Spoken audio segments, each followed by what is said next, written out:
All right, so we are going to do Mr. Woodrow's how to and go home video. Place.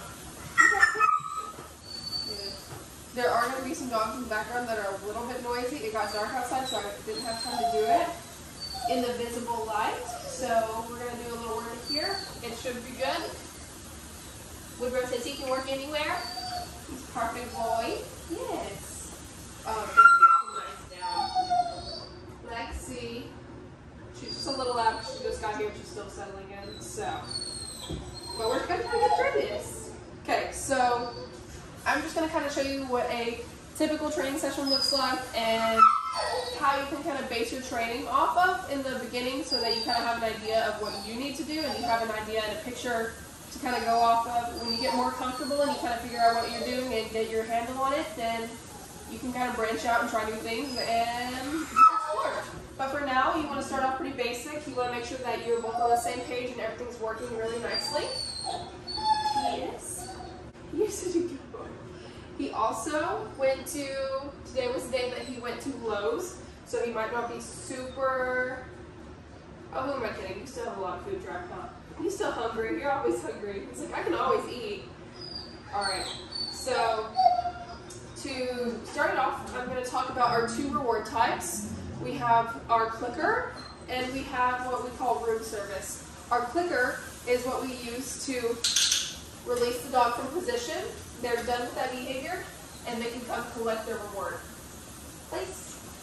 And then we also have room service, which creates stability. We go to the dog, we take them their food, we say, you're doing a great job, I love what you're doing, keep doing it, I'm going to come bring you some food, have fun, enjoy. And that is what's going to create a calm and stable dog who loves the position that they're in and is very committed to staying there.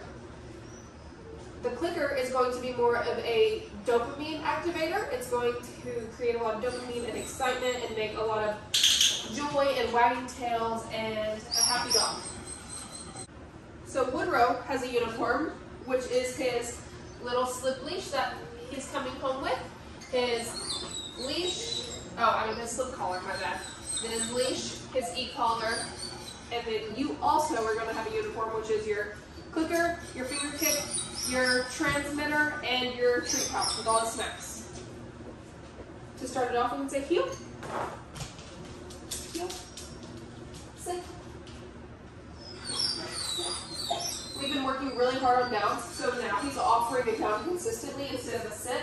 So I'll just have him fix it, and then that's what I'll reward. No. Good boy.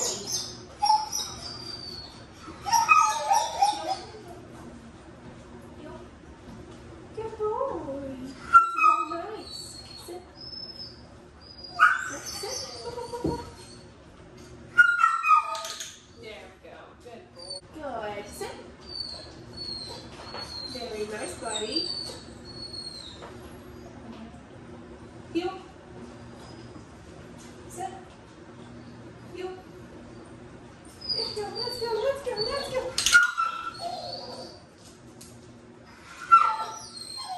Place. I'm tapping the e-collar button simultaneously with each command. So anytime I say here, I tap. I say place, I tap simultaneously. At the same time, it is just a reinforcement tool and a part of the communication language.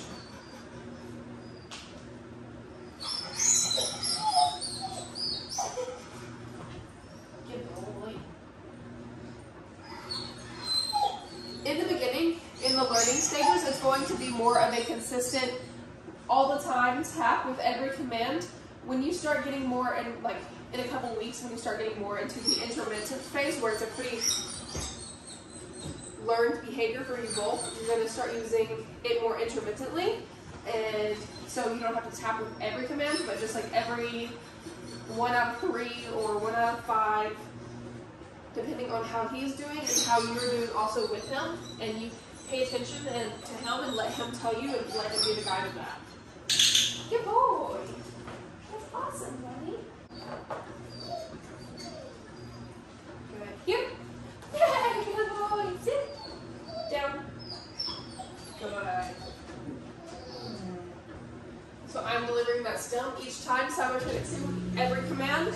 place. And it's not just a tap on the button, it's kind of a long press, just because with the Bluetooth it sometimes lags a little bit.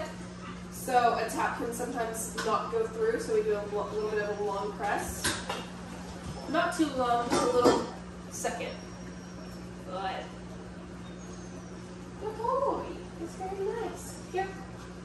Here. Come on, let's go. Here. Good. Come here. Down.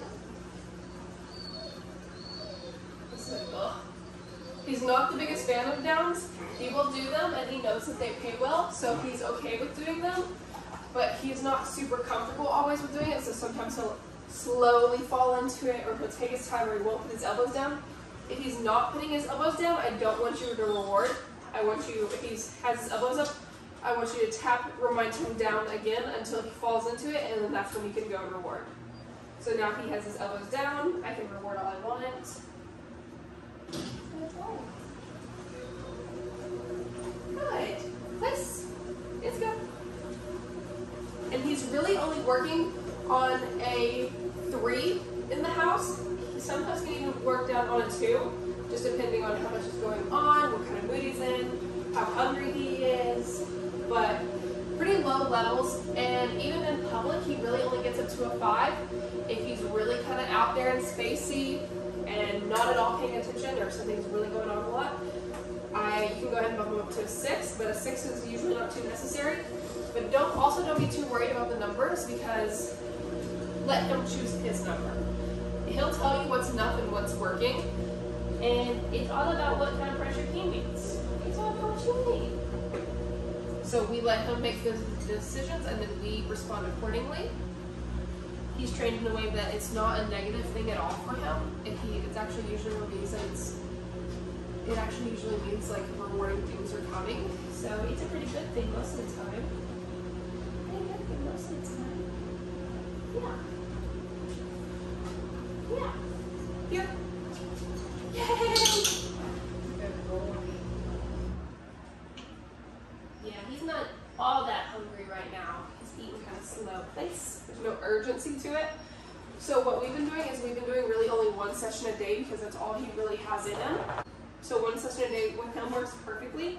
And really it only needs to be like 10 to 15 minutes, no longer than that. And that's a perfect little gauge for him. It really like wears in on the mental capacity, and it uses a lot of like brains, and so it can be a little bit tiring mentally. So we do a training session with him, and then we take him and we put him back up in his kennel to soak and absorb everything for a little bit. He loves his kennel. Kennel's good. Kennel has nap times. Yeah. So we do our 10 to 15 minute training session. If he's really struggling with something, or he's not quite there, you're just going to help him through it. We want to always make sure that he's successful and he's having a good time and he's enjoying the work. We never want it to become a negative thing for him or a punishment. We always want it to be fun and enjoyable. And you can always use scratches as a reward too. He loves scratches. I love all kinds of attention and scratches, and oh, I love a good butt scratch. You love a good butt scratch.